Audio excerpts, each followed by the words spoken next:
아, 지난 한 주 잘 지내셨죠? 네.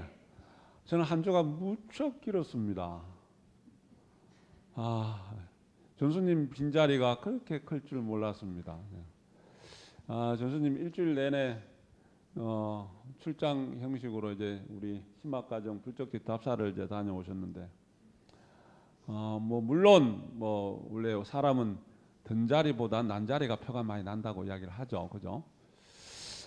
여하튼 전수님이 그렇게 또 소중한 존재라는 것을 제가 또 뼈저리게 또 느끼면서 앞으로 참 잘해야 되겠다라는 마음다짐을 했었습니다. 근데 하루밖에 안 가더라고요.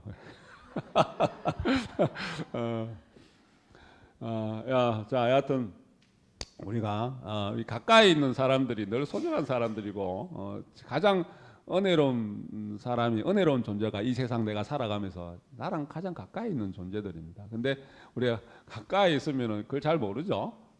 소중함을 잘 모릅니다. 은혜로움을 잘 모릅니다. 그래서 사실 그거를 우리가 다 알고는 있지만 또 실천이 또 어려운 부분도 있겠죠. 그죠? 자,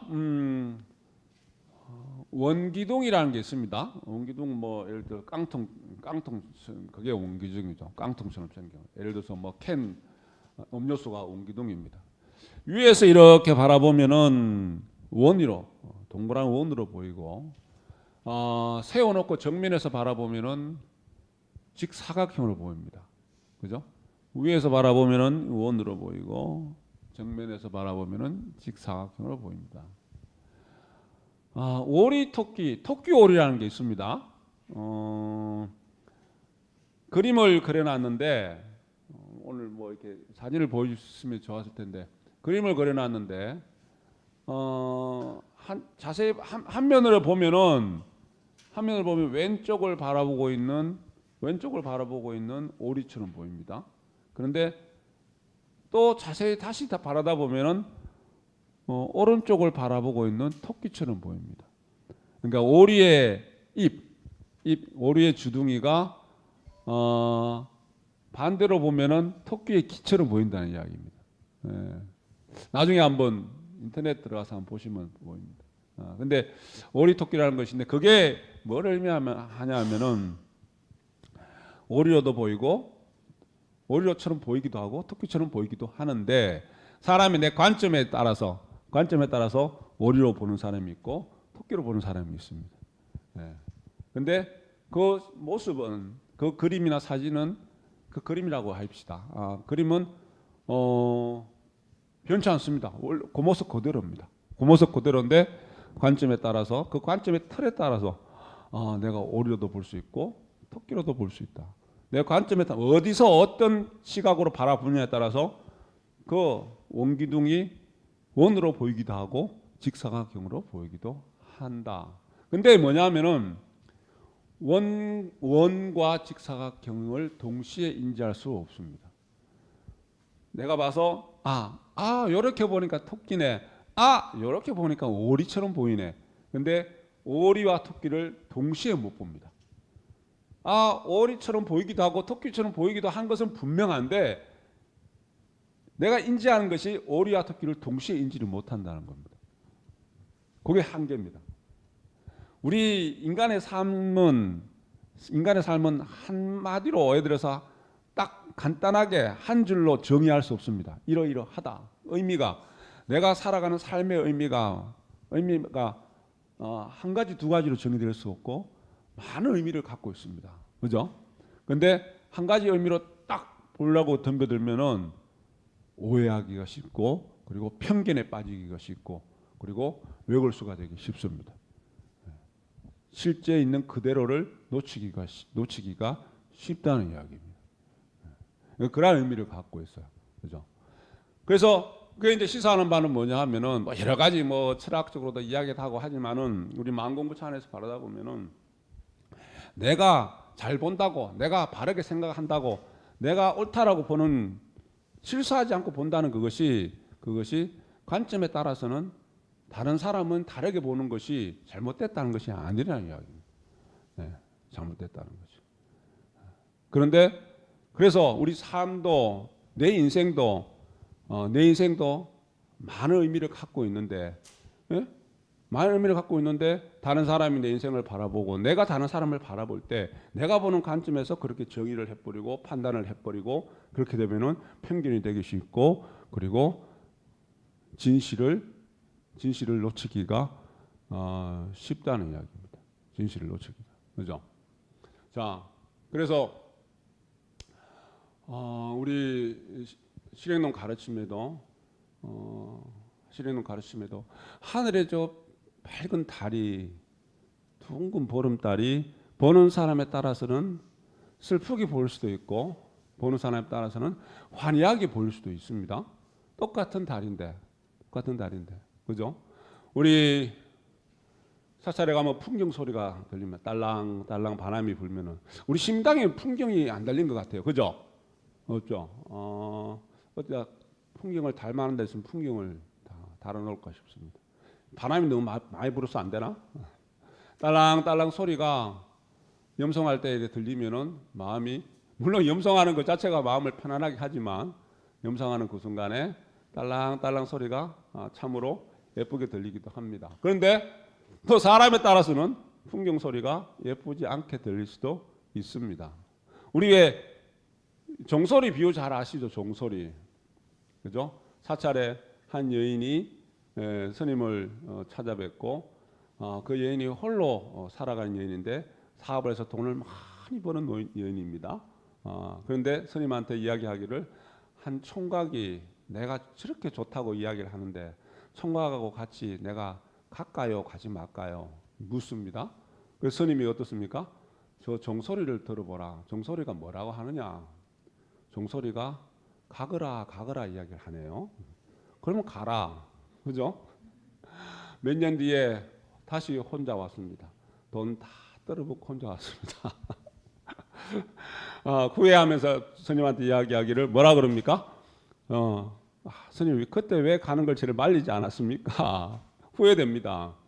지금 저 종소리가 뭐라고 들리느냐? 왜 갔던 거 이렇게 들립니다. 예. 자, 같은 종소리입니다. 종소리입니다. 내 마음에 따라서 예쁘게 들리기도 하고 슬프게 들리기도 하고 매일 보는 우리 남편, 매일 보는 아내, 매일 보는 우리 각자님, 보살님, 우리 부모님, 자녀들, 우리 도반들, 직장 가서 우리 같은 동료들, 친구들 똑같은 사람인데 이뻐 보일 때도 있고 보기 싫을 때도 있고 그렇습니다. 그죠?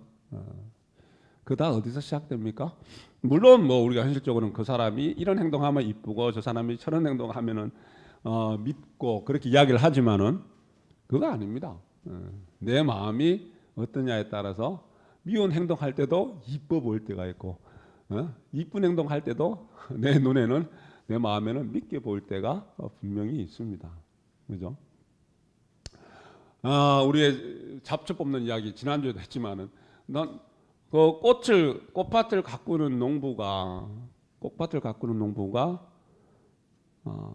꽃밭에 들릴 때 꽃을 보러 가는 게 아니랍니다. 꽃밭을 가꾸는 농부가 꽃밭에 들릴 때는 잡초부터 뽑으러 간답니다. 그죠? 당신이 일이 잡초 뽑는 겁니다. 잡초를 다 뽑으면 그래야 꽃이 바라는 바대로 이쁘게 커갈 거 아니에요, 그죠? 그때 이제 꽃이 보이기 시작한답니다. 꽃은 처음에 잘 안 보인답니다. 잡초 옆에 풀부터 뽑습니다. 자, 우리 시민당에 오는 우리 신은 행자가 우리 보살 각자님 시민당은 뭐 하는 장소라 그랬어요? 우리 실행론 가르침에 시민당은 심공하는 장소다, 그죠? 심공은 마음 공부입니다. 시민당에 내 원을 세워놓고 원을 성취하러 옵니까? 내 마음 속의 번뇌를 다스리러 옵니까? 물론 그것과 비유 이야기입니다. 우리 마음 공부 차원에서 받아들였을 때, 자,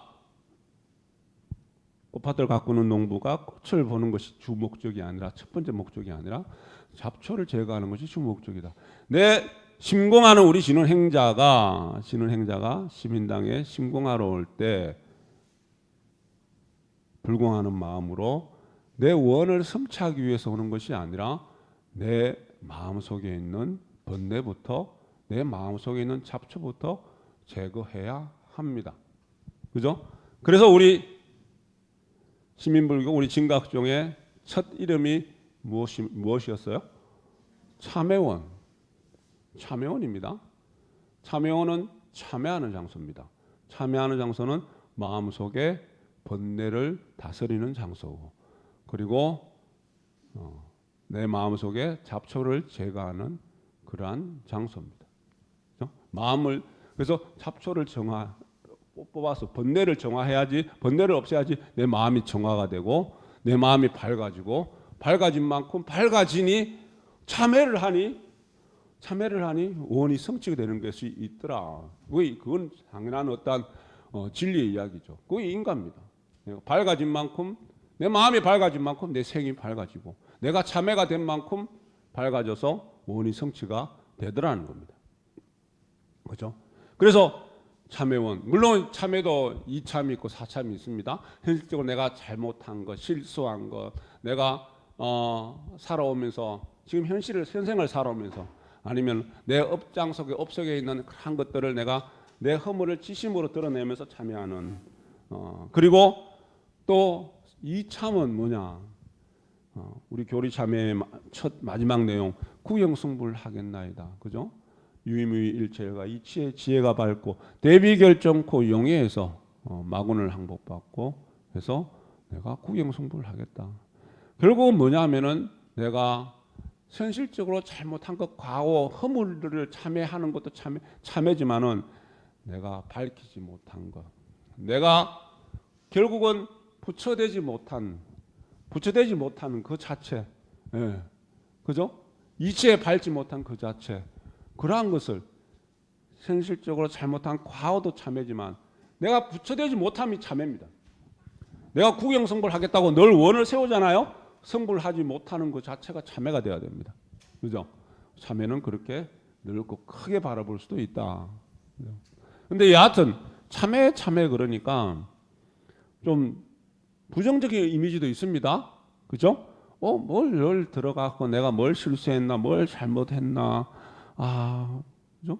화낸 것 내가 또 화를 냈구나. 또 진심을 이렇게, 내가 또 욕심을 냈구나. 그때 왜 내가 그 원망심을 내 가지고 그러한 것들을 이제 내 마음속에 갖고 있는 허물, 우리 허물이라는 것은, 과오라는 것은 부정적인 거잖아요. 어두운 면들입니다. 그죠? 그래서 그것을 우리가 종단이 또 발전하는, 종단이 성장해 나가는 그 과정 속에서 참회원을 시민불교라고 바꿉니다. 왜? 참회가 된 그 자리는, 정화가 된 그 자리는 시민이 드러납니다. 시민이 바로 내 마음이 밝아집니다. 깨치고 나서 그 자리는 시민이, 원래 있던 그 시민이 드러납니다. 그게 시민불교입니다. 그죠? 그리고 그 모습들이, 수행해 나가는 그 모습들이, 그게 참 깨달음이더라. 진짜 깨달음이더라. 그래서 밀교의 교학과 교법을 세우면서 진각종이 됩니다. 그죠? 그래서 우리 시민불교가, 우리 종단이 이 이름 명칭의 병이나 모습만 보더라도 참회가 돼서, 참회가 먼저 일어나서 시민이 밝아져서 참 깨달음을 성취해 나가는 그러한 것들을 우리가 살펴볼 수 있습니다. 그래서 시민당에 와서는 참회가 먼저 이루어지고, 그리고 참회가 된 만큼 정화가 되고, 정화가 된 만큼 시민이 밝아져서 참 깨달음을 이루어가는, 그렇게 심공하는, 마음 공부하는 장소가 바로 시민당입니다. 그렇죠? 시민당입니다. 그래서 그러한 차원에서 이렇게 들여다봤을 때 내가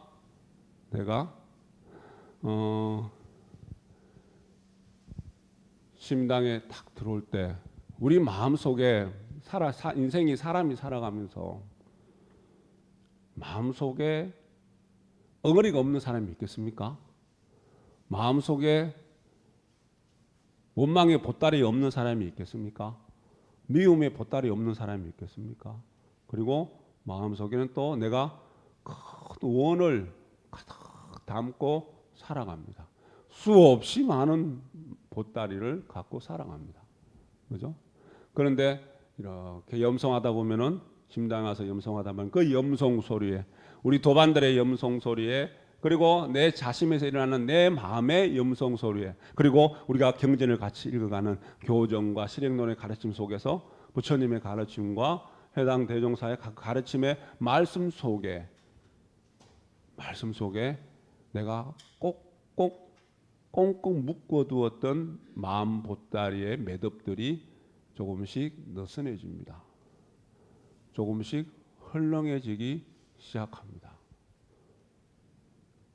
그래서 어떠한 이유로 오해가 됐든 아니면 오해가 아니더라도 상대의 어떠한 잘못이 분명함에도 불구하고 분명함에 내가 마음 보따리 꽁꽁 묶어대고 마음 한곁에 그냥 던져두었던 그 마음 보따리들을 끄집어내서 느슨하게 풀어젖히고 그리고 그것을 없애나가는 것, 없애나가는 것, 바로 그 모습들입니다.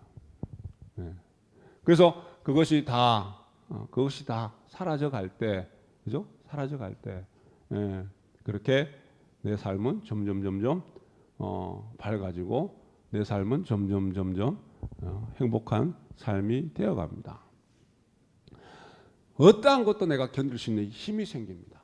우리 마음 공부라는 것은 우리 현실 공부도 내가 어떠한 공부를 할 때 어떠한 현실적인 공부, 학교 공부를 해나갈 때 그것을 성취함으로 인해서 그 공부를 이룸으로 인해 가지고 어떻습니까? 그 분야에 대해서 전문가가 되어가고 자신감이 생깁니다. 우리 불공한다는 것은, 기도한다는 것은 우리가 다 신공으로 받아들여서 그 신공의 효과가 어떤 거냐 하면은 기도를 통해서, 불공을 통해서 내 원이 얼만큼 성취되느냐가 중요한 것이 아니라 내가 어떠한 어려움도 이 생을 살아가면서 잘 이겨낼 수 있는 힘이 생기는 것이 심공의 효과입니다. 불공의 효과입니다. 이렇게 우리 보살원 각자님 살아온 삶을 이렇게 돌아보시면은 내가 진리 인연해서 심진리 인연해서 내가 열심히 불공하고 열심히 염송한 그 마음으로 야, 참 그 고비 잘 넘어갔고 그 어려움 잘 넘어갔고 그러다 보니까는 정말 그 속에 야, 묘덕도 있고 부처님이 가피라는 것도 있고 이런 것을 스스로 느껴갈 수 있습니다. 그죠? 느껴갈 수 있습니다. 자, 그게 어디서 오는 거냐? 우리 처음에 이야기했다시피 원으로도 볼 수도 있고 직사각형으로도 보일 수도 있고 토끼로도 보이고 그리고 오리로도 보이고 우리 공부는 양극단이 아니라 그죠? 대립을 두고 이거 아니면 저것. 예? 부처님 가르침의 핵심이 양극단을 벗어나는 거다. 그게 중도라고 말씀을 하죠. 중도. 그죠? 중도입니다. 어떠냐? 선과 악을 굳이 나누고 옳고 그름을 굳이 나누고 무엇이 깨달음이고 무엇이 어둠이고 그걸 나누는 것이 아니라 우리는 그 공부를 통해서 내 마음에 내 정신적인 차원이 한 차원 높아져서 그것을 선과 악을 초월하고 토끼와 오리를 초월하는, 그래서 토끼도 되고 오리도 되는 것이 아니다. 되는 것이 아니라 토끼도 아니고 오리도 아니고 아닌 것도 아니고 아닌 것도 아닌 그 차원을 한 차원 뛰어넘어서 내가 단면을 보는 것이 아니라 입체의 모든 것을 바라볼 수 있는, 그렇게 내 마음에 여유가 생기고 내 마음의 차원이, 정신적인 차원이 한 차원 높아져서 차원이 다른 삶을 살아가고 있는 겁니다. 그래서 우리 중생의 마음에서의 차원과 중생의 차원과 부처님의 차원은, 세상을 바라보는, 이 우주를 바라보는 부처님의 차원은 그만큼 차이가 나는 겁니다. 예, 우리가 공부를 통해서 부처가 되어가고 내가 마음 밝힌다는 것은 그만큼 고차원의 정신적인 삶을 영위하기 위한, 고차원적인 삶으로 나아가기 위한 그러한 모습들이다라고 생각을 하시고, 여하튼 차원이 다른, 우리 진원 행자는 차원이 다른 삶을 살아나가야 되겠습니다. 진원봉도 갑니다.